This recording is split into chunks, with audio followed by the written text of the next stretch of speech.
5천년 동안 아즈텍 문명은 세계의 종말을 5번 예언했습니다. 4번은 이미 지나갔습니다. 그리고 5번째, 지금 이 순간 그들이 마지막으로 지목한 땅이 있습니다. 마야도 아닙니다. 이집트도 아닙니다. 한반도입니다. 왜 하필 한국인가?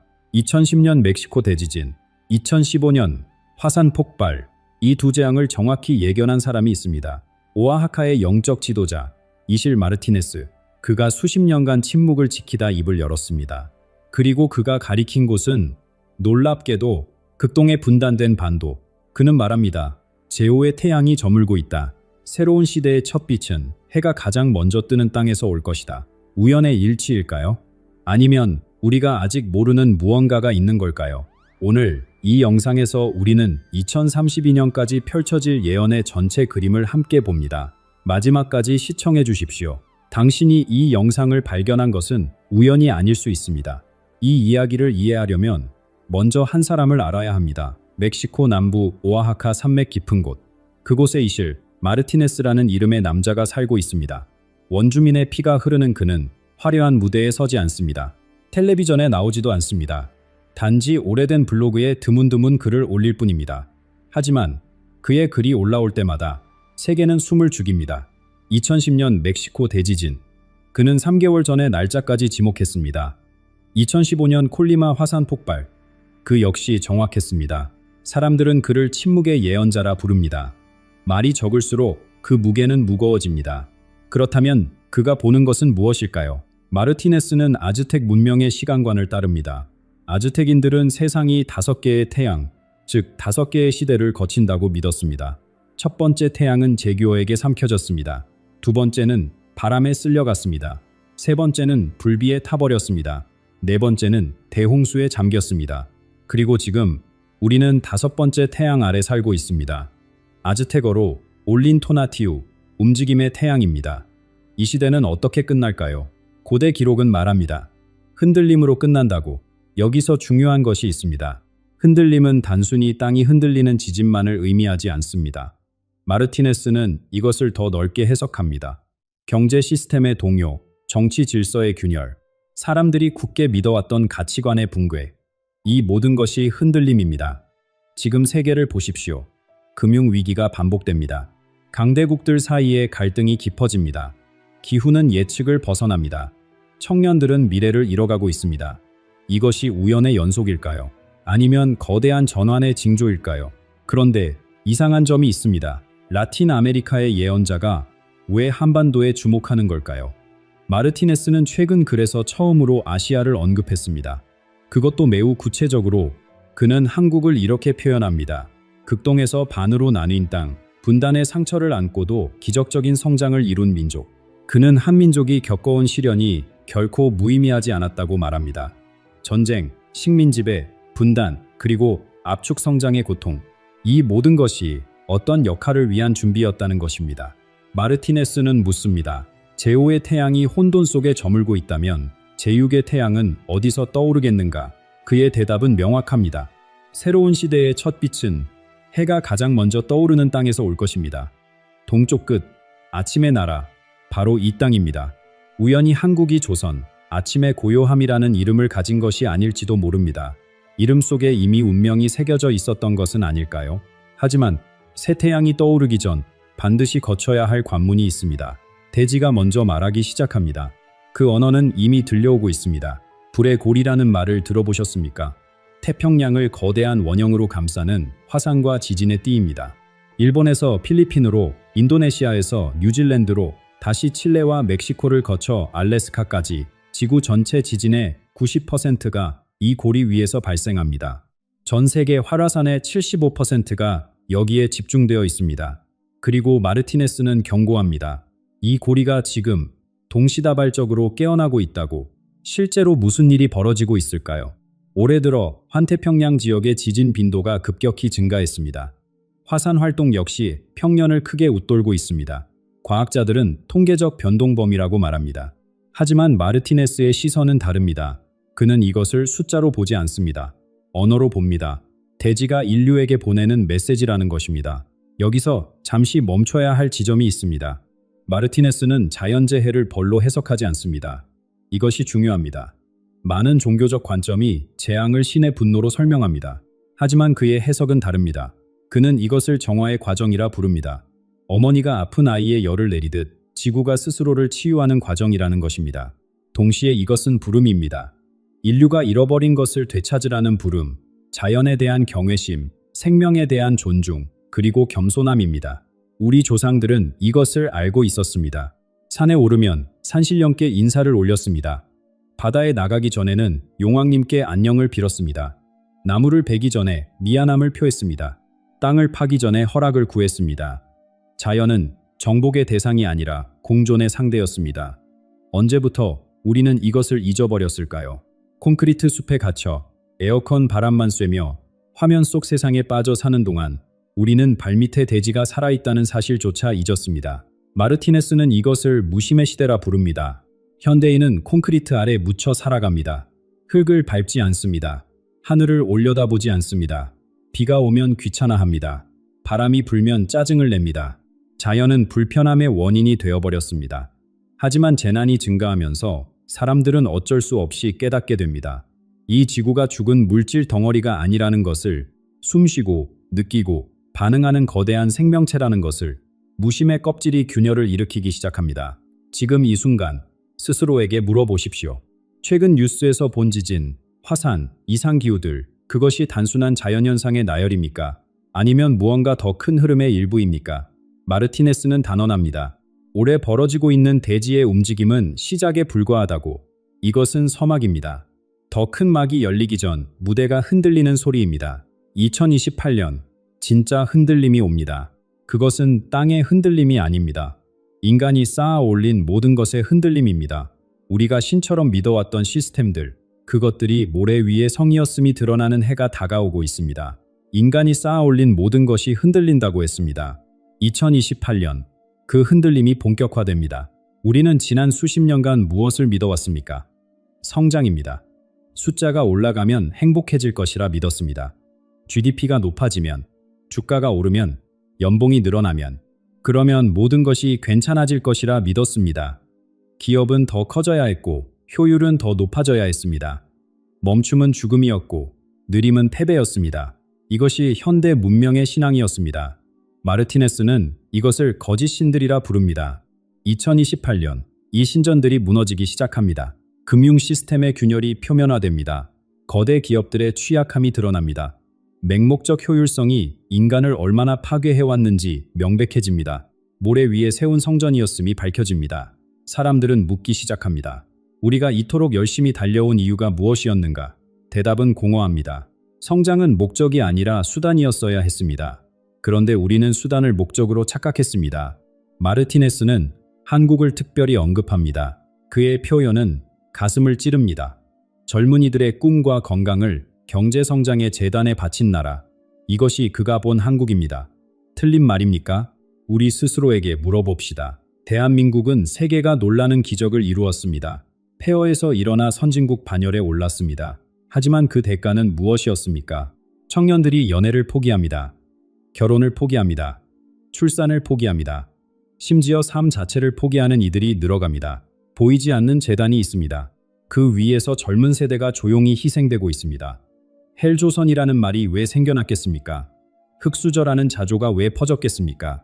밤늦게까지 공부하고 취업 준비에 수년을 바치고 직장에서 영혼까지 갈아 넣어도 집 한 칸 마련하기 어려운 현실.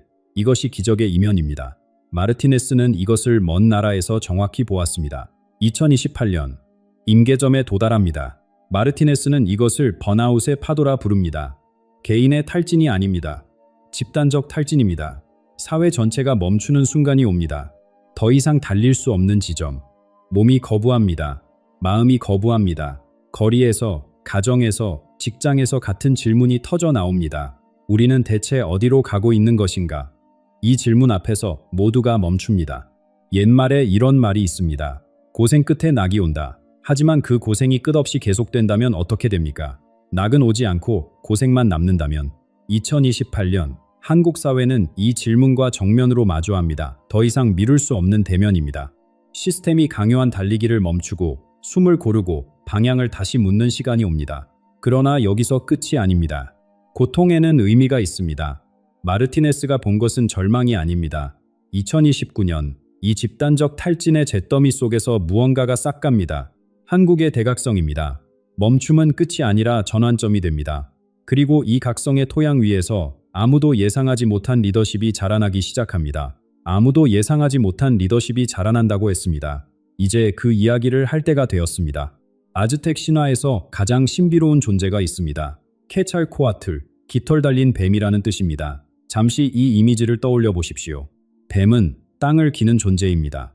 흙과 가장 가까이 맞닿아 있습니다. 물질의 세계, 현실의 영역을 상징합니다. 그런데 이 뱀에게 깃털이 돋아납니다. 새의 깃털입니다. 하늘을 나는 존재의 것입니다. 영혼의 세계, 정신의 영역을 상징합니다. 케찰코아틀은 이 둘의 합일입니다. 하늘과 땅, 영과 육, 이상과 현실이 하나로 만나는 지점입니다. 마르티네스는 케찰코아틀의 귀환을 예언합니다. 하지만 오해하지 마십시오. 그는 신이 구름을 타고 내려온다고 말하지 않습니다. 케찰코아틀은 물리적 존재로 돌아오지 않습니다. 의식의 변화로 귀환합니다. 인류의 마음속에서 깨어납니다. 분리되었던 것들이 다시 연결되기 시작하는 것, 그것이 케찰코아틀의 귀환입니다. 대립이 화해로, 단절이 소통으로, 증오가 이해로 바뀌는 흐름, 이것이 깃털 달린 뱀의 에너지입니다. 그리고 마르티네스는 한 인물을 봅니다. 그의 비전 속에 나타난 사람입니다. 30대 혹은 40대의 평범한 남자, 특별한 직함이 없습니다. 화려한 배경도 없습니다. 재벌의 자녀도 아니고 명문대 출신도 아닙니다. 언론의 이름이 오르내리는 사람도 아닙니다. 그저 평범합니다. 하지만 이 사람에게는 한 가지 특별함이 있습니다. 남과 북을 잇는 깊은 연결고리입니다. 어떤 연결인지 마르티네스는 구체적으로 밝히지 않았습니다. 혈연일 수도 있고 경험일 수도 있고 운명적 사명일 수도 있습니다. 마르티네스는 이 인물을 다리를 놓는 자라 부릅니다. 2031년 이 사람이 움직이기 시작합니다. 처음에는 아무도 주목하지 않습니다. 조용히 사람들을 만납니다. 말보다 행동으로 보여줍니다. 작은 연결들을 만들어갑니다. 그가 잇는 것은 단순히 땅덩어리가 아닙니다. 세대와 세대 사이에 다리를 놓습니다. 이념과 이념 사이에 다리를 놓습니다. 상처와 용서 사이에 다리를 놓습니다. 그의 메시지는 복잡하지 않습니다. 단 한마디입니다. 우리는 언제나 하나였습니다. 지금 이 순간 주변을 둘러보십시오. 여러분 가까이에 이런 사람이 있지 않습니까? 갈등을 조용히 풀어내는 사람, 양쪽의 말을 모두 들어주는 사람, 심판하지 않고 이해하려는 사람, 말없이 상처를 보듬는 사람. 케찰코아틀의 에너지는 거창한 곳에 있지 않습니다. 이미 우리 곁에 흐르고 있을지 모릅니다. 어쩌면 그것은 당신 안에도 있습니다. 이 인물이 열쇠가 됩니다. 2032년으로 가는 문을 여는 열쇠. 변화의 결정적 해로 들어가는 관문. 다리를 놓는 자가 길을 열면 비로소 새로운 태양이 떠오를 준비를 마칩니다. 한반도에서 그리고 세계에서 다리를 놓는 자가 길을 열면 새로운 태양이 떠오른다고 했습니다. 2032년 그 태양이 마침내 수평선 위로 모습을 드러냅니다. 마르티네스의 예언에서 이 해는 각별한 의미를 지닙니다. 제6의 태양이 시작되는 해, 새로운 주기가 열리는 원년. 그런데 놀라운 것이 있습니다. 이 새로운 시대의 첫 빛이 비추는 곳이 어디입니까? 마야의 땅도 아닙니다. 이집트의 피라미드도 아닙니다. 인도의 겐지스 강도 아닙니다. 한반도입니다. 세계가 한국을 바라봅니다. 배우기 위해서입니다. 분단과 증오의 역사적 상처를 어떻게 치유하는지 그 방법을 배우기 위해서입니다. 아이러니하지 않습니까? 가장 깊이 갈라졌던 땅이 화해의 길을 가르치게 됩니다. 가장 아팠던 민족이 치유의 모델이 됩니다. 하지만 마르티네스는 이것이 우연이 아니라고 말합니다.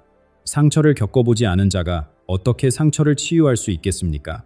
분단의 고통을 모르는 자가 어떻게 통합을 이끌 수 있겠습니까? 한국이 걸어온 길 전체가 이 순간을 위한 준비였다는 것입니다.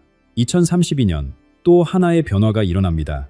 한국의 기술 리더십이 새로운 방향을 찾습니다. 대한민국은 세계 최고 수준의 기술 강국입니다.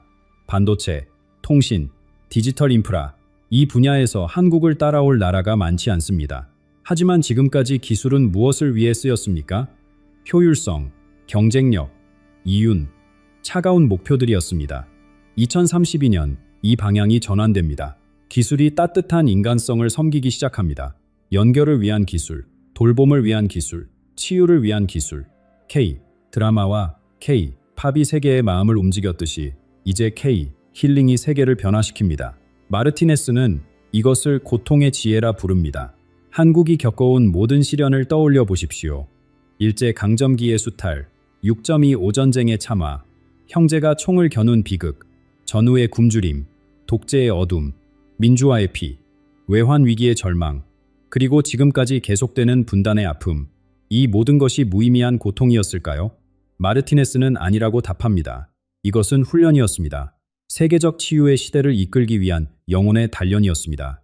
호랑이 굴에 들어가야 호랑이를 잡는다는 속담이 있습니다. 가장 깊은 어둠을 통과한 자만이 빛의 길을 안내할 수 있습니다. 가장 큰 고통을 견딘 민족만이 가장 깊은 치유를 이끌 자격을 갖습니다. 한국의 역사 전체가 이 사명을 위한 준비 과정이었습니다. 지금 여러분이 살아온 삶의 고단함도 마찬가지입니다. 그것은 의미 없는 무게가 아닙니다. 여러분을 단련시키는 과정입니다. 하지만 여기서 반드시 명심해야 할 것이 있습니다. 이 예언은 정해진 운명이 아닙니다. 마르티네스 스스로 강조하는 부분입니다. 그가 본 것은 확정된 미래가 아닙니다. 가능성의 지도입니다. 잠재력의 청사진입니다. 이 지도를 따라 걸을지 말지는 누가 결정합니까? 정치인이 아닙니다. 전문가가 아닙니다. 바로 지금 이 영상을 보고 있는 여러분 한 사람 한 사람입니다. 오늘의 선택이 2032년을 만듭니다. 그렇다면 우리는 지금 무엇을 해야 할까요? 마르티네스는 마지막 경고를 남깁니다. 테스카틀리포카에 대해서입니다. 아즈텍 신화에서 테스카틀리포카는 검은 거울을 든 신입니다. 이 거울은 인간의 어두운 면을 비춥니다. 두려움, 증오, 분열, 탐욕, 우리 안에 숨어있는 그림자들입니다. 마르티네스는 경고합니다. 2030년에서 2032년 사이 이 검은 거울의 시험이 가장 강해질 것이라고. 새로운 태양이 떠오르기 직전 어둠이 마지막 힘을 발휘한다는 것입니다. 그 시험은 어떤 모습으로 다가올까요? 소셜미디어에 퍼지는 증오의 말들입니다. 댓글창에서 타오르는 분노입니다. 서로를 적으로 만드는 알고리즘입니다. 또한 두려움을 파는 자들입니다. 이렇게 하지 않으면 망한다고 협박하는 목소리들입니다. 손쉬운 해결책을 약속하며 돈을 요구하는 거짓 예언자들입니다. 이것이 테스카틀리포카의 유혹입니다. 공포에 사로잡히게 만들거나 증오에 휩쓸리게 만들거나 가짜 희망에 매달리게 만드는 것입니다. 그렇다면 이 시험을 어떻게 통과할 수 있을까요? 마르티네스는 4가지 실천을 제안합니다. 거창한 것이 아닙니다. 지금 당장 오늘부터 시작할 수 있는 것들입니다. 첫째, 땅과 다시 연결하십시오. 언제 마지막으로 맨발로 흙을 밟아보셨습니까? 공원을 걸어보십시오. 나무를 만져보십시오. 하늘을 올려다보십시오. 잠시라도 콘크리트를 벗어나 자연 속에 머무르십시오. 대지가 여러분에게 말을 걸 것입니다. 그 언어를 들으십시오. 둘째, 조상을 기리십시오. 지나간 세대들을 생각해 보십시오. 할아버지, 할머니, 그 위의 세대들. 그들이 겪은 전쟁과 굶주림과 고난을 떠올려 보십시오. 그 희생이 있었기에 오늘 우리가 여기 있습니다. 감사의 마음을 품으십시오. 그 마음이 여러분을 뿌리내리게 할 것입니다. 셋째, 공동체를 회복하십시오. 이웃에게 인사해 보십시오. 오래 연락하지 못한 친구에게 안부를 물어보십시오. 작은 친절을 베푸십시오. 도움이 필요한 사람에게 손을 내미십시오. 우리는 혼자 살도록 만들어지지 않았습니다. 연결 속에서 치유가 일어납니다. 넷째, 내면의 고요함을 만드십시오. 하루에 단 5분이라도 멈추어 보십시오. 휴대폰을 내려놓으십시오. 눈을 감으십시오. 깊이 숨을 쉬십시오. 그 고요함 속에서 여러분의 진짜 목소리가 들릴 것입니다. 두려움과 증오의 소음이 아닌 영혼의 속삭임이 들릴 것입니다. 이실 마르티네스가 전하는 마지막 메시지입니다. 제6의 태양은 희생으로 떠오르지 않습니다. 과거의 태양들은 피의 제물을 요구했다고 합니다. 하지만 새로운 태양은 다릅니다. 이 태양은 사랑의 각성으로 떠오릅니다. 인간의 선택으로 떠오릅니다. 한 사람 한 사람이 검은 거울 대신 맑은 거울을 선택할 때, 두려움 대신 사랑을 선택할 때, 분열 대신 연결을 선택할 때, 그때 제6의 태양이 힘을 얻습니다. 마르티네스의 마지막 말입니다. 미래는 한국에서 시작됩니다. 하지만 그것은 여러분 한 사람 한 사람에게 달려 있습니다. 정치인이 바꾸는 것이 아닙니다. 전문가가 바꾸는 것이 아닙니다. 여러분입니다.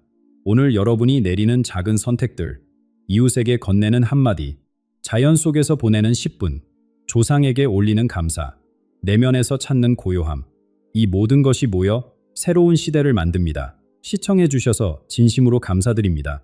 오늘 이 영상에서 나눈 이야기는 고대 아즈텍 예언과 역사적 연구에서 영감을 받은 교육적, 성찰적 콘텐츠입니다. 우리의 목적은 두려움이나 공포를 조장하는 것이 아닙니다. 정보를 나누고 함께 생각하며 비판적 사고를 자극하는 것입니다. 예언은 확정된 운명이 아니라 성찰의 도구입니다. 이 영상이 여러분의 삶에 작은 영감이 되기를 바랍니다. 여러분의 마음속에 어떤 울림이 있으셨습니까? 검은 거울의 시험 앞에서 여러분은 무엇을 선택하시겠습니까? 댓글로 나누어 주십시오. 여러분의 이야기가 또 다른 누군가에게 빛이 될 수 있습니다. 새벽은 가장 어두운 밤 뒤에 온다. 그리고 우리가 그 새벽이다. 구독과 알림 설정으로 함께 해주시면 다음 영상에서 더 깊은 이야기를 나누겠습니다. 감사합니다. 30년 동안 침묵했습니다. 권력자도 재벌도 그녀의 입을 열지 못했습니다. 북악산의 수호자라 불리는 박서령 무당. 그녀가 드디어 말하기 시작했습니다. 왜 지금일까요? 강물이 검게 변하고 있다. 시간이 없다. 그녀가 본 것은 올 여름입니다. 음력 6월에서 7월 사이, 낮 12시에서 오후 2시, 대한민국 전체가 얼어붙는 순간이 온다고 합니다. 첫째 날, 침묵. 둘째 날, 분노. 셋째 날, 각성. 5천만 국민이 동시에 깨닫게 될 것이라고 합니다. 우리는 속아왔다는 것을. 허무맹랑한 이야기일까요? 그런데 이상합니다. 최근 불안한 꿈을 꾸는 사람이 늘고 있습니다. 새들의 이상행동 보고가 증가하고 있습니다. 작은 지진들이 잦아지고 있습니다. 우연의 일치일까요? 아니면 그녀가 말한 징조일까요? 오늘 이 영상에서 박서령 무당의 예언을 낱낱이 살펴보겠습니다. 그녀는 누구인지, 무엇을 보았는지, 그리고 왜 우리가 이것을 알아야 하는지 끝까지 시청해 주십시오. 그렇다면 30년간 침묵하던 그녀는 대체 누구이며 왜 지금 이 순간 입을 열었을까요? 북악산 자락에는 한 여인이 살고 있습니다. 박서령. 이 이름을 들어본 적 없으시다면 당연합니다. 그녀는 스스로를 숨겨왔으니까요. 30년이 넘는 세월 동안 그녀는 말없이 수행해왔습니다. 정치인이 찾아와도, 대기업 총수가 찾아와도 그녀는 공개적으로 입을 열지 않았습니다. 아직 때가 아니다라는 말만 남기고 돌려보냈습니다. 그런데 그녀를 아는 사람들 사이에서는 이상한 소문이 돌았습니다. 그녀가 말한 것들이 맞아떨어진다는 것입니다. 한 번도 아니고 두 번도 아니고 계속해서 재벌가의 위기를 미리 경고했다는 이야기. 어느 정치인의 몰락을 정확히 짚었다는 이야기. 소문은 소문을 낳았고 그녀를 찾는 발길은 끊이지 않았습니다. 하지만 그녀는 늘 같은 대답이었습니다. 사사로운 운명은 말하지 않는다. 내가 입을 여는 날은 이 나라 전체에 할 말이 있을 때다. 그리고 지금 그녀가 입을 열었습니다. 무엇이 그녀를 움직였을까요? 평생의 원칙을 깨뜨릴 만큼 급한 일이 무엇이었을까요? 박서령 무당은 같은 꿈을 반복해서 꾸었다고 합니다. 처음에는 대수롭지 않게 여겼습니다. 하지만 그 꿈이 10번, 20번 반복되자 그녀도 무시할 수 없었습니다. 꿈속에서 그녀는 강가에 서 있었습니다. 맑고 깨끗한 물이 유유히 흐르고 있었습니다. 햇빛을 받아 반짝이는 아름다운 강이었습니다. 그녀는 이 강이 대한민국의 운명이라는 것을 직감적으로 알았습니다. 우리 민족의 기운, 우리 땅의 흐름, 그 모든 것이 이 강물에 담겨 있었습니다. 그런데 어느 순간 상류에서 이상한 물줄기가 내려오기 시작했습니다. 검고 탁한 물이었습니다. 처음에는 가느다란 실개천처럼 보였습니다. 하지만 점점 굵어졌습니다. 그리고 맑은 물과 만나는 지점에서 거대한 소용돌이가 생겼습니다. 맑은 물은 저항했습니다. 하지만 검은 물줄기는 집요했습니다. 조금씩 맑은 물의 영역을 잠식해 갔습니다. 강 전체가 탁해지는 데는 그리 오랜 시간이 걸리지 않았습니다. 그녀는 이 꿈에서 깨어날 때마다 가슴이 답답했다고 합니다. 숨을 쉴 수가 없었다고 합니다. 박서령 무당은 이 꿈의 의미를 오랫동안 묵상했습니다. 그리고 결론에 도달했습니다. 검은 물줄기는 외부에서 들어온 기운입니다. 우리 것이 아닌 에너지입니다. 그녀의 감각에 따르면 이 기운은 2022년경부터 서서히 스며들기 시작했습니다. 처음에는 거의 느껴지지 않을 정도로 미약했습니다. 마치 한 방울의 잉크가 맑은 물에 떨어진 것처럼. 하지만 해가 바뀔수록 그 기운은 강해졌습니다. 2023년에는 뚜렷해졌고 2024년에는 무시할 수 없을 정도가 되었습니다. 그리고 작년, 박서령 무당은 이때부터 숨이 막히기 시작했다고 말합니다. 마치 보이지 않는 손이 대한민국의 목을 조르는 것 같았다고. 이것은 정치의 문제가 아닙니다. 경제의 문제도 아닙니다. 눈에 보이지 않는 차원에서 벌어지고 있는 일입니다. 우리가 느끼는 불안, 사회의 혼란, 설명할 수 없는 답답함, 그녀는 이 모든 것이 연결되어 있다고 말합니다. 잠시 멈추어 생각해 보십시오. 최근 몇 년 무언가 이상하다고 느끼신 적이 있으십니까? 뉴스를 보면서 화가 나고 이유 없이 불안하고 미래가 막막하게 느껴지셨습니까? 박서령 무당은 그것이 개인의 감정이 아니라고 말합니다. 우리 모두가 함께 겪고 있는 집단적 현상이라고. 그렇다면 이 검은 기운은 대체 무엇으로 이루어져 있을까요? 박서령 무당은 놀라운 이야기를 들려주었습니다. 그녀의 눈에는 이 세상이 색으로 보인다고 합니다. 사람도, 땅도, 하늘도 모두 고유한 빛깔을 가지고 있다고. 그리고 지금 대한민국 하늘에서는 두 가지 색이 치열하게 부딪히고 있다고 말합니다. 한쪽은 붉은 빛이 감도는 검은색입니다. 다른 한쪽은 눈부신 황금빛입니다. 박서령 무당은 이 두 기운이 지금 이 순간에도 대한민국 상공에서 싸우고 있다고 말합니다. 우리 눈에는 그저 평범한 하늘로 보이지만 그녀의 눈에는 전쟁터입니다. 붉은 검은 기운. 그녀는 이것을 탐욕의 색이라고 불렀습니다. 이 기운은 밖에서 들어왔습니다. 우리 땅에서 태어난 것이 아닙니다. 처음에는 작은 틈새로 스며들었습니다. 눈에 띄지 않게, 조용히, 천천히, 하지만 그 본성은 처음부터 같았습니다. 빨아들이는 것. 이 기운은 스스로 빛을 내지 못합니다. 그래서 다른 존재의 생명력을 흡수해야만 살 수 있습니다. 기생하는 것이 본능인 셈입니다. 박서령 무당은 이 기운이 대한민국을 선택한 이유가 있다고 말합니다. 우리 민족은 오랜 세월 맑은 기운을 품고 살아왔습니다. 산이 깊고 물이 맑은 땅, 선조들이 지켜온 정신적 유산, 이 모든 것이 축적된 에너지가 됩니다.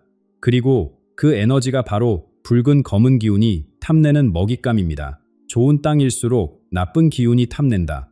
이것이 영적 세계의 역설입니다. 거짓말이 이 기운의 통로입니다. 누군가 거짓을 말할 때 작은 틈이 생깁니다. 그 틈으로 붉은 검은 기운이 스며듭니다. 사회 전체에 거짓이 퍼질수록 틈은 넓어집니다. 박서령 무당은 지난 몇 년간 이 틈이 급격히 벌어졌다고 느꼈습니다. 거짓 뉴스, 거짓 약속, 거짓 미소. 우리 사회 곳곳에 거짓이 스며들었고 그만큼 어두운 기운도 강해졌습니다. 하지만 하늘은 이것을 그냥 두고 보지 않습니다. 박서령 무당은 위에서 내려오는 빛을 보았습니다. 황금색입니다. 따뜻하면서도 강렬합니다. 이 빛은 정의의 힘이고 진실의 에너지입니다. 오래전부터 이 땅을 지켜온 힘이기도 합니다. 선조들이 하늘이라 부르던 그것, 우리 마음 깊은 곳에서 옳고 그름을 알려주는 그 목소리, 그것이 형태를 갖추면 이런 빛이 됩니다. 황금빛은 오랫동안 기다렸습니다. 붉은 검은 기운이 스며드는 것을 지켜보면서도 직접 개입하지 않았습니다. 왜일까요? 박서령 무당은 이렇게 설명합니다. 하늘의 개입에는 때가 있다고. 너무 이르면 사람들이 깨닫지 못합니다. 어둠이 충분히 드러나야 빛의 의미도 분명해집니다. 지금 붉은 검은 기운이 극에 달하고 있습니다. 그래서 황금빛도 움직이기 시작했습니다. 이 두 힘의 충돌, 그것이 오래 일어납니다.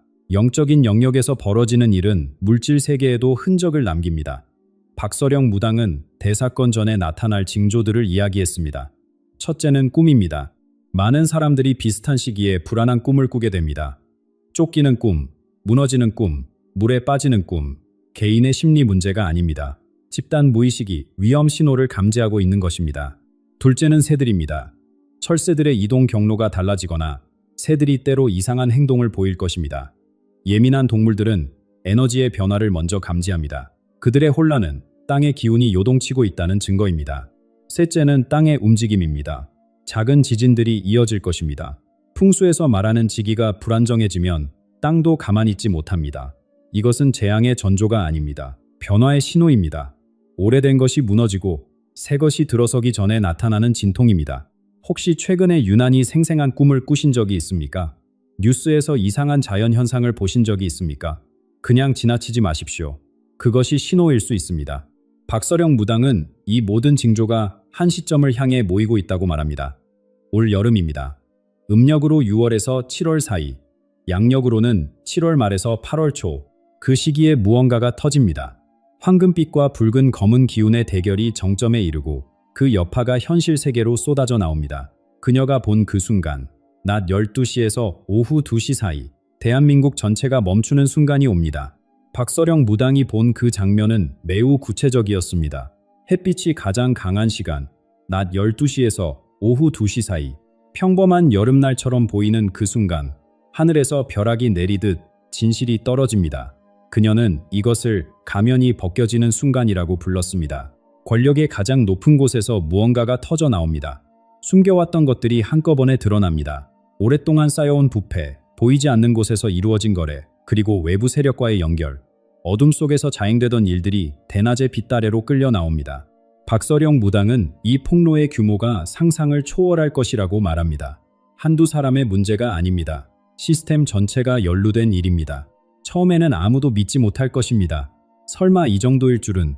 그 말이 5천만 국민의 입에서 동시에 터져 나올 것입니다. 박서령 무당은 이후 3일간의 흐름을 상세히 묘사했습니다. 마치 직접 그 시간을 살아본 사람처럼. 첫째 날은 침묵의 날입니다.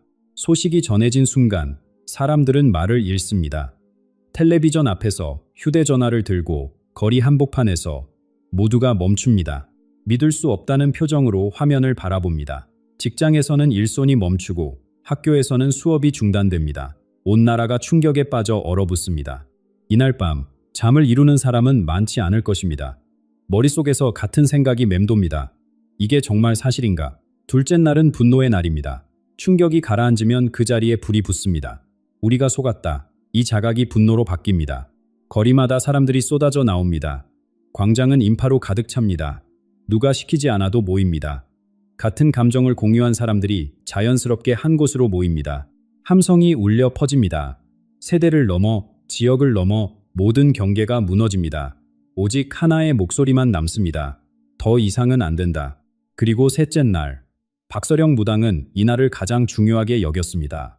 그녀는 이것을 대각성이라고 불렀습니다. 분노는 뜨겁지만 오래가지 않습니다. 하지만 깨달음은 다릅니다. 셋째 날, 사람들의 눈이 달라집니다. 분노를 넘어선 무언가가 찾아옵니다. 깊은 이해, 명확한 인식. 5천만 명이 동시에 같은 것을 깨닫습니다. 우리는 오랫동안 잠들어 있었다. 이 깨달음이 퍼지는 순간 개인이 아닌 집단 전체가 변합니다. 박서령 무당은 이것을 하나의 마음이 되는 순간이라고 표현했습니다. 분열되어 있던 민족이 단 사흘 만에 하나로 합쳐집니다. 정치적 입장도, 세대 차이도, 지역 감정도 그 앞에서는 의미를 잃습니다. 흥미로운 것은 하늘의 반응입니다. 박서령 무당은 이 시기에 특별한 구름이 나타날 것이라고 말합니다. 용의 형상 혹은 봉황의 모습. 사람들이 고개를 들어 하늘을 볼 때 그 구름을 보게 될 것입니다. 우연의 일치라고 생각할 수도 있습니다. 하지만 그녀는 그것이 하늘이 보내는 메시지라고 확신합니다. 두려워하지 말라. 너희는 옳은 길을 가고 있다. 혼란의 한가운데서 나타나는 희망의 징표입니다. 폭풍이 지나면 무엇이 남을까요? 파괴만 남을까요? 박서령 무당은 고개를 저었습니다. 놀라운 일이 일어난다고 합니다. 보통 이런 대혼란 뒤에는 더 큰 혼란이 따릅니다. 하지만 이번에는 다릅니다. 사람들 스스로가 질서를 만들어갑니다. 위에서 누가 시키는 것이 아닙니다. 아래에서부터 국민 한 사람 한 사람의 의지로 새로운 질서가 태어납니다. 그리고 그 질서의 중심에 한 사람이 등장합니다. 아무도 예상하지 못했던 인물입니다. 폭풍이 지나간 자리에는 청소가 필요합니다. 박서령 무당은 대사건 이후의 시기를 대청소라고 불렀습니다. 집안에 쌓인 먼지와 곰팡이를 걷어내는 것처럼 사회 곳곳에 뿌리내린 썩은 것들을 제거하는 시간입니다. 이 과정은 고통스럽습니다. 오래된 것을 버리는 일은 언제나 아픕니다. 익숙했던 시스템이 무너집니다. 당연하게 여겼던 구조가 해체됩니다. 정치권에서, 경제계에서, 사회 각 분야에서 변화의 바람이 불어닥칩니다. 어떤 사람들은 이 과정을 두려워할 것입니다. 하지만 박서령 무당은 말합니다. 썩은 기둥을 그대로 두면 집 전체가 무너진다고. 지금의 고통은 더 큰 붕괴를 막기 위한 것이라고. 흥미로운 것은 이 청소가 위에서 주도되지 않는다는 점입니다. 국민 스스로가 움직입니다. 대각성을 경험한 사람들은 더 이상 예전처럼 살 수 없습니다. 눈을 뜬 사람은 다시 감을 수 없습니다. 각자의 자리에서 각자의 방식으로 변화를 만들어갑니다. 작은 정직들이 모여 큰 흐름이 됩니다. 이것이 진정한 혁명입니다. 총성 없는, 그러나 되돌릴 수 없는 변화입니다. 그리고 이 거대한 흐름 속에서 한 사람이 모습을 드러냅니다. 박서령 무당은 이 인물을 오래된 영혼이라고 불렀습니다. 나이는 40대 후반에서 50대 사이입니다. 하지만 그의 눈을 보면 나이를 가늠하기 어렵습니다. 젊은 얼굴에 천년을 산 듯한 눈빛, 그녀는 그 눈을 또렷이 보았다고 합니다. 깊고 맑고 슬픔과 지혜가 함께 담긴 눈. 이 사람의 외모는 평범합니다. 화려하지 않습니다. 길에서 스쳐 지나가면 알아보지 못할 정도입니다. 옷차림도 수수합니다. 권위를 내세우지 않습니다. 박서령 무당은 이 점을 강조했습니다. 이 사람은 권력을 원하지 않는다고, 스스로 나서는 사람이 아니라고. 하지만 시대가 그를 부릅니다. 사람들이 그를 찾습니다. 마치 어둠 속에서 불빛을 향해 모여드는 것처럼. 가장 놀라운 것은 그의 목소리입니다. 그가 말을 하면 사람들이 웁니다. 기술적인 화법이 아닙니다. 정치적 수사도 아닙니다. 그냥 진실을 말합니다. 단순하게, 솔직하게. 그런데 그 말이 가슴에 닿습니다. 오랫동안 굳어있던 무언가가 녹아내립니다. 보수든 진보든, 노인이든 젊은이든 그의 말 앞에서는 구분이 사라집니다. 모두가 같은 것을 느낍니다. 이 사람은 진짜다. 박서령 무당은 이것이 영혼과 영혼의 소통이라고 설명했습니다. 말이 귀를 거치지 않고 바로 마음에 닿는 것입니다. 천년에 한 번 나올까 말까 한 그릇이라고, 우리 민족이 가장 필요로 할 때 나타나도록 예정된 사람이라고. 이 지도자 아래서 대한민국은 빠르게 안정을 찾습니다. 분열되었던 마음이 하나로 모입니다. 서로를 향했던 분노가 화해로 바뀝니다. 상처 입은 사회가 치유되기 시작합니다. 박서령 무당은 이 시기를 회복의 해라고 불렀습니다. 병을 앓고 난 뒤 몸이 더 강해지듯 대한민국도 이 과정을 통해 이전보다 강해진다고. 하지만 이것은 끝이 아닙니다. 시작입니다. 집안 청소가 끝나면 문을 열고 밖을 볼 때가 됩니다. 박서령 무당의 시선은 38선 너머로 향했습니다. 남쪽의 회복은 예상치 못한 곳에 파장을 일으킵니다. 오랫동안 닫혀있던 문이 흔들리기 시작합니다. 박서령 무당이 본 가장 놀라운 장면은 아직 남아 있습니다. 그녀의 눈앞에 한반도 전체가 펼쳐졌습니다. 북쪽 끝 백두산에서 푸른 기운이 솟아올랐습니다. 남쪽 끝 한라산에서도 붉은 기운이 피어올랐습니다. 수십 년간 서로를 향해 흐르지 못했던 두 줄기의 에너지, 그것이 마침내 움직이기 시작했습니다. 두 기운은 38선을 향해 다가갔습니다. 천천히, 그러나 멈추지 않고, 그리고 만나는 순간 하늘로 치솟는 황금빛 기둥이 되었습니다.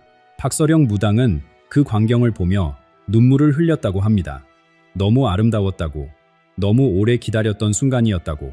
2030년, 그녀가 본 통일의 시점입니다. 하지만 이 통일은 우리가 상상하던 것과 다릅니다. 전쟁으로 이루어지지 않습니다. 한쪽이 다른 쪽을 삼키는 방식도 아닙니다. 박서령 무당은 자연스러운 합의라는 표현을 썼습니다. 물이 낮은 곳으로 흐르듯, 막힌 것이 뚫리면 저절로 흐르듯 그렇게 이루어진다고. 대사건 이후 남쪽에서 일어난 각성, 그것이 북쪽에도 파장을 일으킵니다. 진실의 힘은 경계를 모릅니다. 38선이라고 해서 막을 수 없습니다. 남쪽 사람들이 깨어나는 것을 북쪽 사람들도 느낍니다. 처음에는 두려움으로, 그 다음에는 의문으로, 그리고 마침내는 갈망으로. 우리도 저렇게 될 수 있을까? 이 물음이 북쪽 땅에서 조용히 퍼져나갑니다. 양쪽 모두 같은 결론에 도달합니다. 따로 있어서는 안 된다. 함께여야 한다. 이것은 정치적 계산이 아닙니다. 생존의 본능입니다. 반쪽짜리 몸으로는 더 이상 버틸 수 없다는 깨달음입니다. 오래전 헤어진 가족이 다시 만나는 것처럼 처음에는 어색하지만 곧 서로가 서로에게 필요했다는 것을 알게 됩니다. 박서령 무당은 통일 이후의 변화를 피가 다시 도는 것에 비유했습니다. 70년 넘게 막혀있던 혈관이 뚫립니다. 백두에서 한라까지 기운이 자유롭게 흐릅니다. 막혔던 곳이 뚫리면 무슨 일이 일어나는지 아십니까? 처음에는 저리고 아픕니다. 하지만 곧 생기가 돕니다. 힘이 솟습니다. 전에는 할 수 없었던 일들이 가능해집니다. 대한민국은, 아니 통일된 한국은 전례 없는 성장을 경험합니다. 경제만이 아닙니다. 문화, 기술, 정신적 역량, 모든 면에서 폭발적인 도약이 일어납니다. 반쪽일 때는 상상도 못했던 일들이 현실이 됩니다. 박서령 무당은 이것을 완전해진 몸의 힘이라고 표현했습니다. 한쪽 팔만으로 할 수 있는 일과 두 팔로 할 수 있는 일은 다릅니다. 우리 민족은 마침내 온전한 모습을 되찾습니다. 이 변화는 한반도 안에서 끝나지 않습니다. 세계가 지켜봅니다. 불가능하다고 여겼던 일이 눈앞에서 일어납니다. 총성 한 발 없이 이루어진 통일, 증오가 아닌 이해로 만들어진 하나됨. 세계는 묻습니다. 어떻게 가능했는가? 그리고 그 답을 찾기 위해 사람들이 한국을 향합니다. 배우기 위해서, 한국이 보여준 것을 자신들의 땅에서도 실현하기 위해서 박서령 무당의 시선은 더 먼 곳으로 향했습니다. 2033년 그녀가 본 한국의 모습은 지금과 완전히 달랐습니다. 세계 각지에서 사람들이 찾아옵니다. 비행기마다 한국행 승객으로 가득합니다. 그런데 이상합니다. 그들이 찾는 것은 반도체가 아닙니다. 한류 스타도 아닙니다. 성형수술도 아닙니다. 그들은 배우러 옵니다. 영혼의 성숙을, 함께 사는 법을, 분열을 넘어 하나 되는 비결을. 한국은 세계의 영적 중심지가 되어 있습니다. 돈을 가르치는 나라가 아니라 마음을 가르치는 나라, 경쟁을 가르치는 곳이 아니라 공존을 가르치는 곳. 박서령 무당은 이것이 우리 민족의 본래 역할이라고 말합니다. 오래전 동방예의지국이라 불렸던 정체성, 그것이 새로운 형태로 부활합니다. 물질의 시대가 저물고 정신의 시대가 열릴 때 한국이 그 길을 여는 등불이 됩니다. 하지만 박서령 무당은 중요한 말을 덧붙였습니다. 이 모든 것은 확정된 미래가 아닙니다. 높은 가능성일 뿐이라고 그녀는 강조했습니다. 씨앗이 뿌려졌다고 해서 반드시 꽃이 피는 것은 아닙니다. 물을 주어야 합니다. 잡초를 뽑아야 합니다. 정성을 들여야 합니다. 이 예언도 마찬가지입니다. 실현 여부는 대한민국 국민 한 사람 한 사람에게 달려 있습니다. 그녀가 전한 실천 방법은 거창하지 않습니다. 첫째, 정직하게 사십시오. 작은 거짓말도 어둠의 틈을 만듭니다. 말과 행동을 일치시키십시오. 스스로에게도 솔직해지십시오. 둘째, 내면을 돌보십시오. 하루에 잠깐이라도 고요한 시간을 가지십시오. 자신의 마음을 들여다보십시오. 무엇이 진짜이고 무엇이 가짜인지 구분하는 눈을 기르십시오. 셋째, 탐욕을 내려놓으십시오. 필요한 것과 원하는 것은 다릅니다. 더 많이 가지려는 마음이 모든 부패의 시작입니다. 이 세 가지를 실천하는 사람이 늘어날수록 밝은 미래의 가능성도 높아집니다. 반대로 탐욕과 거짓에 빠지는 사람이 많아지면 다른 결과가 올 수도 있습니다. 선택은 우리 각자의 몫입니다. 박서령 무당은 마지막으로 이렇게 말했습니다. 두려워하지 마십시오. 다가올 일들이 무섭게 느껴질 수 있습니다. 하지만 기억하십시오. 썩은 가지를 자르는 것은 나무를 죽이기 위함이 아닙니다. 더 건강하게 자라게 하기 위함입니다. 대한민국이라는 거목은 지금 가지치기를 앞두고 있습니다. 아플 것입니다. 하지만 그 후에는 전에 없던 푸르름이 찾아올 것입니다. 밤이 가장 어두울 때가 새벽이 가장 가까울 때입니다. 두려움 대신 희망을 품으십시오. 불안 대신 준비를 하십시오. 혼자가 아니라 함께라는 것을 기억하십시오. 5천만의 마음이 하나로 모일 때 어떤 어둠도 이길 수 없습니다. 오늘 나눈 이야기는 예언과 역사적 기록에서 영감을 받은 내용입니다. 두려움을 주려는 것이 아니라 생각할 거리를 드리고 싶었습니다. 비판적으로 바라보시되 마음 한켠에 담아두시기 바랍니다. 이 영상이 의미 있게 느껴지셨다면 주변 분들과 나누어 주십시오. 마음에 떠오르는 생각이 있으시면 댓글로 남겨주십시오. 최근 꾸신 꿈이나 느끼신 감정도 좋습니다. 우리 함께 이 시대를 살아가는 사람들로서 서로의 경험을 나눕시다. 좋아요와 구독은 이 채널이 더 많은 분들께 닿는 데 큰 힘이 됩니다. 다음 영상에서 또 만나 뵙겠습니다. 늘 평안하시기 바랍니다. 가장 어두운 밤이 가장 밝은 새벽을 품고 있습니다. 멕시코, 오아하카, 지구 반대편의 원주민 예언자가 왜 한반도를 지목했을까요? 2010년 칠레 대지진 예측, 2015년 멕시코 화산 폭발 예측, 적중률 70% 이상, 이실 마르티네스. 그가 이번에는 대한민국을 향해 입을 열었습니다. 단순한 재앙 경고가 아닙니다. 그의 예언에는 구체적인 연도가 있습니다.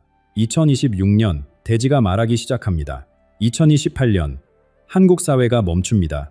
2031년 한반도에서 다리를 놓는 자가 나타납니다. 2032년 여섯 번째 태양이 떠오릅니다. 그런데 여기서 이상한 점이 있습니다. 아즈텍 문명의 예언 체계가 왜 한국과 연결되는 걸까요? 5천년 전 중남미의 시간관이 왜 21세기 한반도의 운명을 가리키고 있을까요? 더 충격적인 것은 이겁니다. 이실은 한국을 인류 새 시대의 기폭제라 불렀습니다. 상처 입은 나라가 세계를 치유한다. 분단된 땅에서 통합의 빛이 시작된다.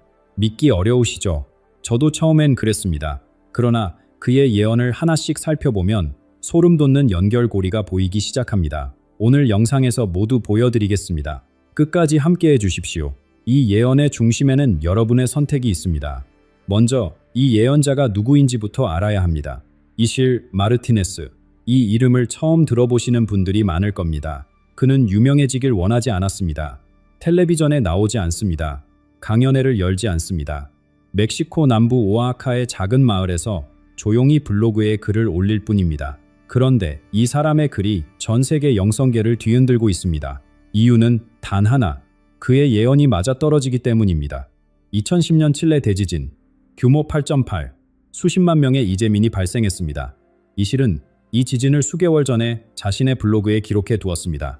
당시에는 아무도 주목하지 않았습니다. 2015년 멕시코 화산 폭발, 다시 한번 그의 블로그에는 이미 경고가 적혀 있었습니다. 우연이라고요. 한 번은 우연일 수 있습니다. 두 번은 의심스럽습니다. 그런데 그의 적중률이 70%를 넘는다면요. 이 실의 능력은 어디서 왔을까요? 그의 할머니는 마을에서 보는 사람으로 불렸습니다.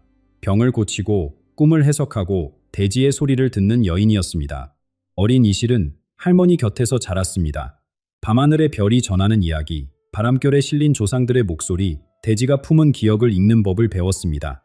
이것은 미신이 아닙니다. 수천 년간 이어져 온 지혜의 전승입니다. 이 실의 예언을 이해하려면 아즈텍 문명의 시간관을 알아야 합니다. 아즈텍인들은 우주가 5번의 태양 시대를 거친다고 믿었습니다. 지금 우리가 사는 시대는 5번째 태양, 올린 토나티우입니다. 우리말로 하면 움직이는 태양입니다. 이 시대의 특징이 있습니다. 끝이 흔들림으로 온다는 것입니다. 단순히 땅이 흔들리는 지진만을 뜻하지 않습니다. 사회가 흔들립니다. 경제가 흔들립니다. 사람들이 믿어온 모든 것이 뿌리째 흔들립니다. 지금 세상을 보십시오. 이미 흔들리고 있지 않습니까? 그런데 여기서 중요한 게 있습니다. 아즈텍의 끝은 서양식 종말론과 다릅니다. 그들에게 끝은 파멸이 아닙니다. 새로운 시작을 위한 필수 조건입니다. 씨앗이 썩어야 싹이 듭니다. 밤이 깊어야 새벽이 옵니다. 낡은 것이 무너져야 새 것이 들어설 자리가 생깁니다. 이 실은 이것을 전환이라 부릅니다. 종말이 아니라 진화입니다. 인류가 다음 단계로 나아가기 위한 피할 수 없는 과정입니다. 그렇다면 한 가지 의문이 남습니다. 왜 한국입니까? 멕시코에서 태어나 아즈텍의 지혜를 이어받은 예언자가 왜 태평양 건너지구 반대편의 작은 반도를 주목하는 걸까요? 수많은 나라 중에서 왜 대한민국이 그의 가장 중요한 예언의 중심에 있는 걸까요? 이 실은 말합니다. 한반도는 6번째 태양이 처음 떠오르는 땅이라고. 그리고 그 전환의 첫 번째 신호는 이미 시작되었습니다. 환태평양 불의 고리, 지구의 가장 불안정한 지대가 깨어나고 있습니다. 이 실은 이것을 대지의 언어라고 부릅니다. 인류가 오랫동안 무시해온 경고의 목소리가 마침내 터져 나오기 시작했다고. 지도를 한번 보십시오. 태평양을 둘러싼 거대한 고리가 있습니다. 일본, 필리핀, 인도네시아, 뉴질랜드, 그리고 칠레, 멕시코, 미국 서부 해안까지 지구상에서 가장 많은 지진과 화산 활동이 일어나는 곳입니다. 사람들은 이곳을 불의 고리라고 부릅니다. 이실 마르티네스는 경고합니다. 올해 봄부터 이 불의 고리가 본격적으로 깨어난다고. 단순히 지진 몇 번이 아닙니다. 전례 없는 규모의 연쇄 반응입니다. 동아시아에서 시작된 진동이 아메리카 대륙까지 이어집니다. 하나의 화산이 폭발하면 다른 화산이 반응합니다. 마치 오랫동안 잠들어 있던 거인들이 동시에 눈을 뜨는 것처럼. 왜 지금일까요? 이 실은 이렇게 설명합니다. 대지는 살아있다고. 숨을 쉬고 기억하고 느낀다고. 그리고 지금 대지가 말하기 시작했다고. 우리는 언제부터 땅을 잊고 살았을까요? 아스팔트 위를 걷습니다. 에어컨이 나오는 건물 안에서 일합니다. 포장된 음식을 먹습니다. 흙을 밟아본 게 언제인지 기억나지 않습니다. 나무를 만져본 게 언제인지 생각나지 않습니다. 우리의 조상들은 달랐습니다. 땅에 절을 했습니다. 산에 제사를 지냈습니다. 강에게 감사를 표했습니다. 자연은 정복의 대상이 아니라 공존의 파트너였습니다. 그 연결이 끊어졌습니다.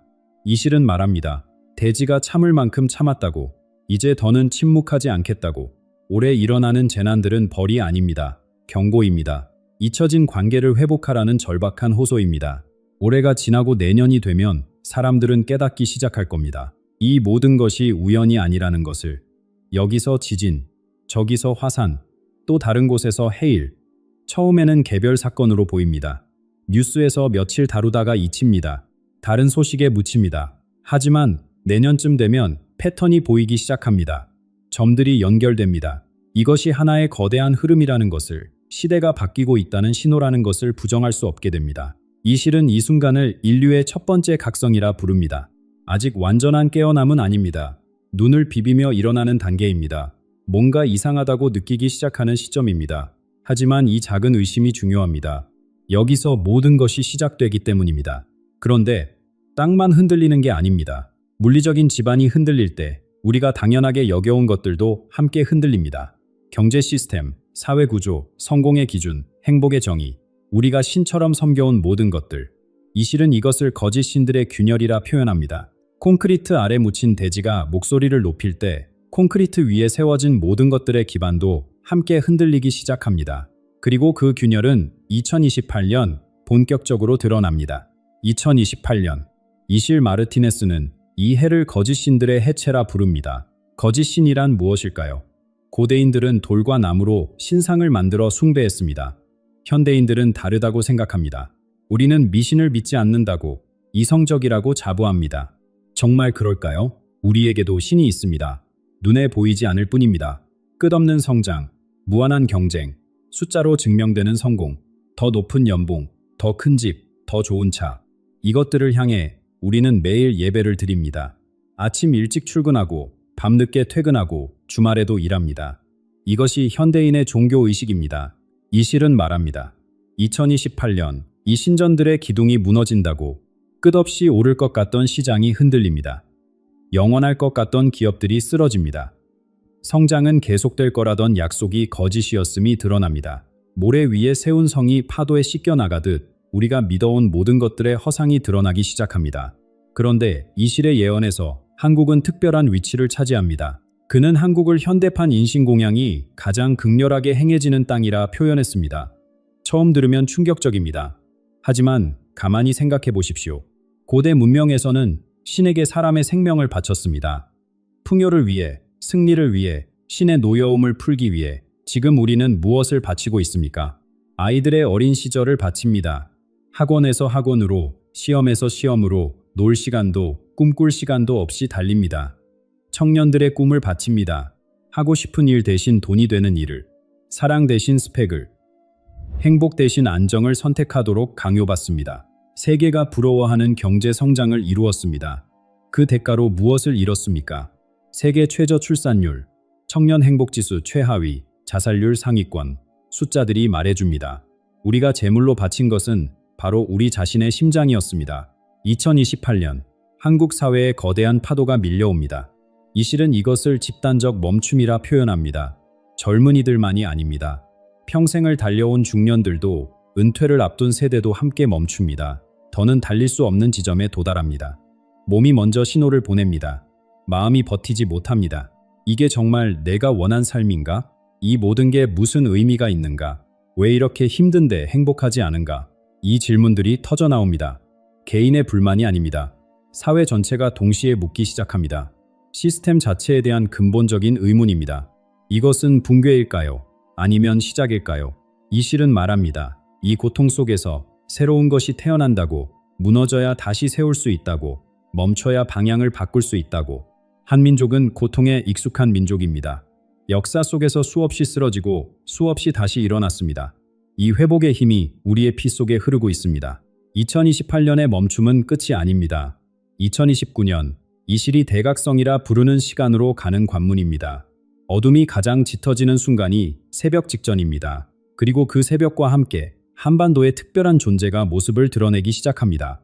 아즈텍 신화에 특별한 존재가 있습니다. 케찰코아틀, 깃털 달린 뱀이라는 뜻입니다. 땅을 기어다니는 뱀의 몸에 하늘을 나는 새의 깃털이 달려 있습니다. 이상한 조합입니다. 하지만 이 형상 속에 깊은 의미가 담겨 있습니다. 뱀은 땅을 상징합니다. 물질의 세계, 육체, 현실입니다. 깃털은 하늘을 상징합니다. 영혼의 세계, 정신, 이상입니다. 케찰코아틀은 이 둘의 결합입니다. 땅에 발을 딛고 서면서도 하늘을 향해 날아오르는 존재, 물질과 영혼이 하나로 어우러진 상태입니다. 이실 마르티네스는 말합니다. 케찰코아틀이 돌아온다고. 하지만 오해하지 마십시오. 하늘에서 신이 내려온다는 이야기가 아닙니다. 케찰코아틀의 귀환은 인류의식의 대전환을 의미합니다. 물질만 추구하던 시대가 끝나고 영혼과 물질이 균형을 이루는 새로운 시대가 열린다는 뜻입니다. 그리고 이 실의 예언 중 가장 구체적인 부분이 바로 여기서 등장합니다. 한반도에 한 사람이 나타납니다. 30에서 40 사이의 평범한 사람입니다. 대통령이 아닙니다. 재벌 총수도 아닙니다. 유명 연예인도 종교 지도자도 아닙니다. 어떤 직함도 어떤 권력도 갖고 있지 않습니다. 그냥 우리 옆집에 살 법한 보통 사람입니다. 하지만 이 사람의 가슴 속에는 불꽃이 있습니다. 이 실은 이 사람을 다리를 놓는 자라고 부릅니다. 2031년 이 사람이 세상에 알려지기 시작합니다. 그가 하는 일은 단순합니다. 나누어진 것을 잇는 것입니다. 갈라진 마음들 사이에 다리를 놓는 것입니다. 그의 메시지도 단순합니다. 우리는 언제나 하나였습니다. 70년이 넘는 분단, 남과 북으로 갈라진 땅, 서로를 적으로 여기도록 교육받은 세월. 하지만 그 모든 것 아래에 같은 조상의 피가 흐르고 있습니다.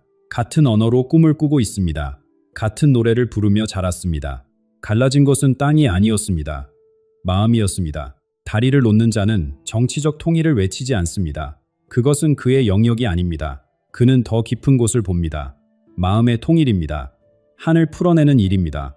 서로를 향한 두려움과 미움을 녹여내는 일입니다. 정치인들이 회담을 하기 전에 먼저 사람들의 마음이 열려야 합니다. 국경선이 사라지기 전에 먼저 마음속의 경계선이 허물어져야 합니다. 다리를 놓는 자는 바로 그 첫 번째 돌을 놓는 사람입니다. 잠시 생각해 보십시오. 혹시 그 사람이 여러분 자신일 수도 있지 않을까요? 예언은 한 명의 영웅을 말하지만 다리는 혼자 놓는 게 아닙니다. 수많은 손이 함께 만들어갑니다.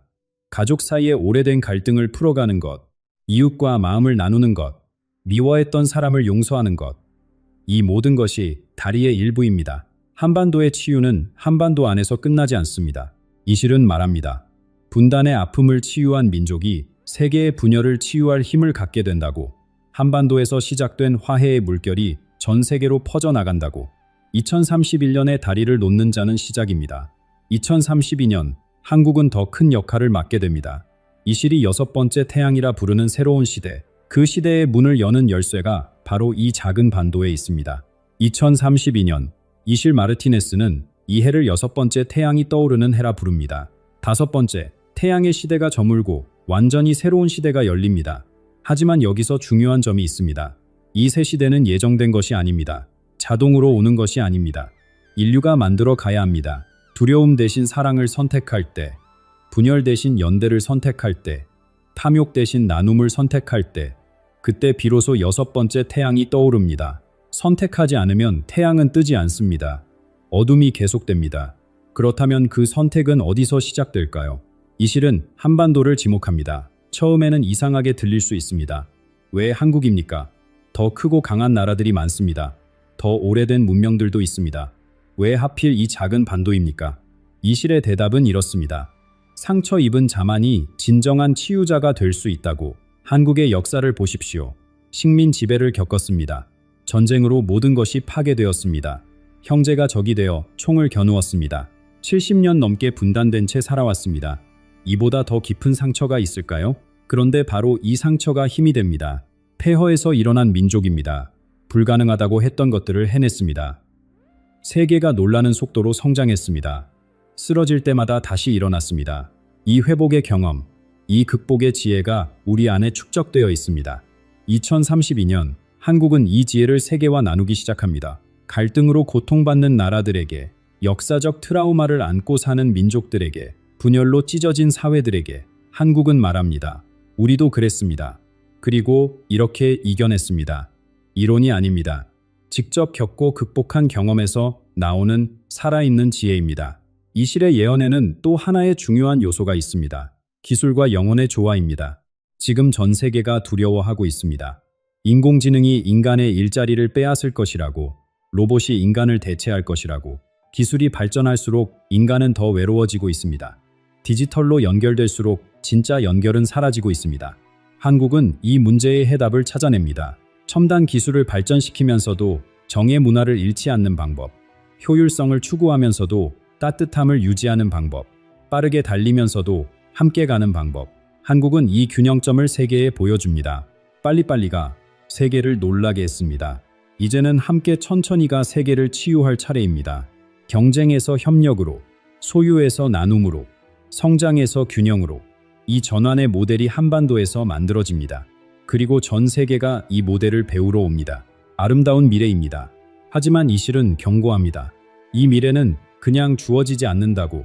그 전에 반드시 통과해야 할 시험이 있다고.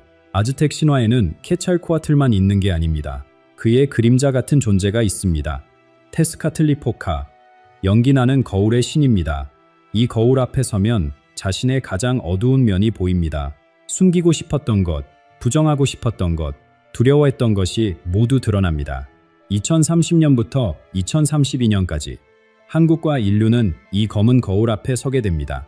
케찰코아틀에게는 그림자가 있습니다.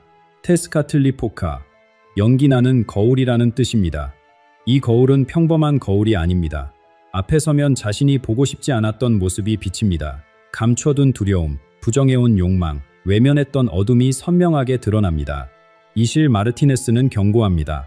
2030년부터 2032년까지 인류는 이 검은 거울 앞에 서게 된다고. 시험의 형태는 무엇일까요? 첫 번째는 분열의 유혹입니다. 우리 편과 저들, 오른쪽과 틀린 쪽, 선과 악, 세상을 둘로 나누고 싶은 유혹이 더 강해집니다.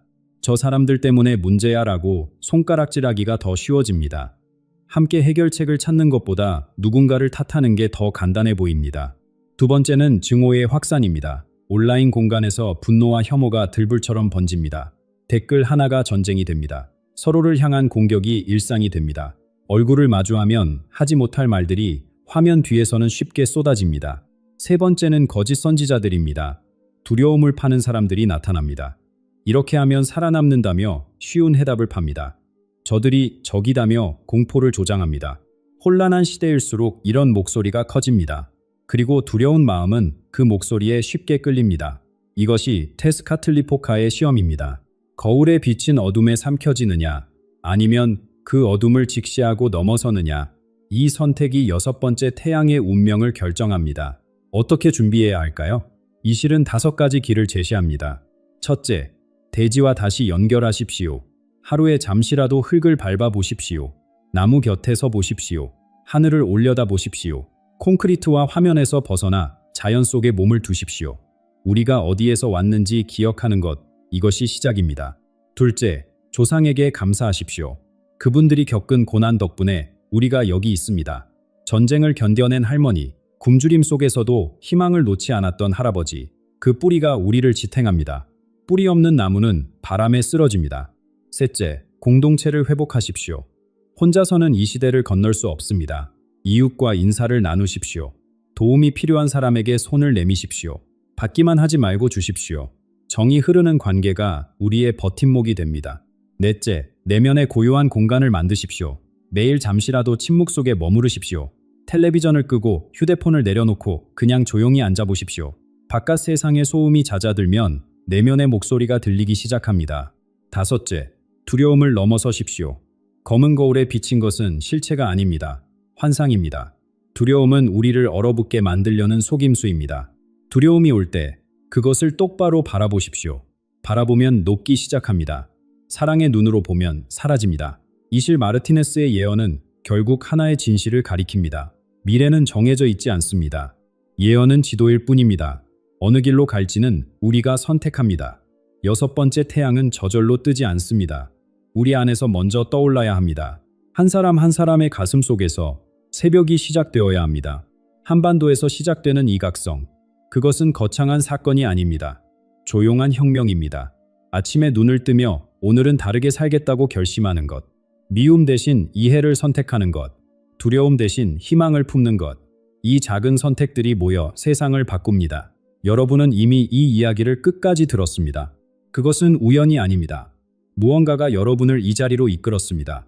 여러분 안에 이미 깨어나려는 불꽃이 있기 때문입니다. 오늘 이 영상을 보고 마음속에 어떤 울림이 있으셨습니까? 두려움이었습니까? 희망이었습니까? 아래 댓글로 여러분의 생각을 나눠주십시오. 여러분의 이야기가 또 다른 누군가에게 빛이 될 수 있습니다. 기억하십시오. 6번째 태양은 우리 안에서 먼저 떠오릅니다.